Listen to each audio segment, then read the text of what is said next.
నమస్కారం. ఇప్పుడు ప్లెయిన్ గీ రైస్ కుర్మా చేస్తాము, చూస్తారండి. ఇప్పుడు గీ రైస్కి 2 స్పూన్లు నెయ్యి, ఇది కొబ్బరి పచ్చిమిరకాయలు పేస్ట్, ఇది పలావ్ ఆకు, ఇది యాలక్కి 3, సోంపు, చెక్కె, మరాఠీ మొగ్గ, లవంగ, ఇది బిర్యానీ పువ్వు, ఎర్రగడ్డ, కస్తూరి మెంతి టేస్ట్కి. స్టవ్ అంటించి కుక్కర్ పెట్టినాను.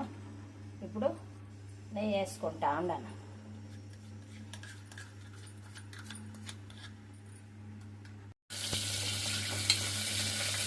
ఎర్రగడ్డలు వేస్తాం.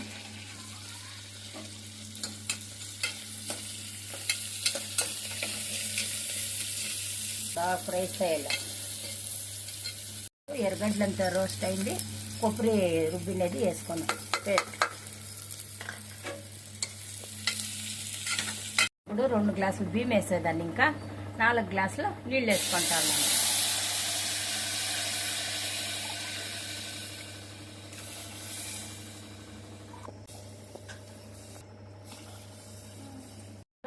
బాగా మొదలుని ఇంకా బియ్యం వేసుకొనేస్తాం.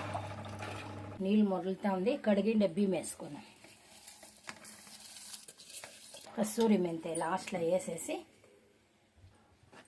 కుక్కర్ది 2 విజిల్ వేపించుకొనేస్తాం. ఇప్పుడు రైస్ రెడీ అయింది. కుర్మా వేసుకొని తిన్నాం.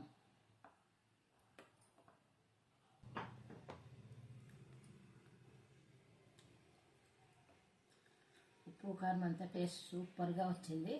ఇంకో వీడియోలో కుర్మా చేసేది చూపిస్తాను.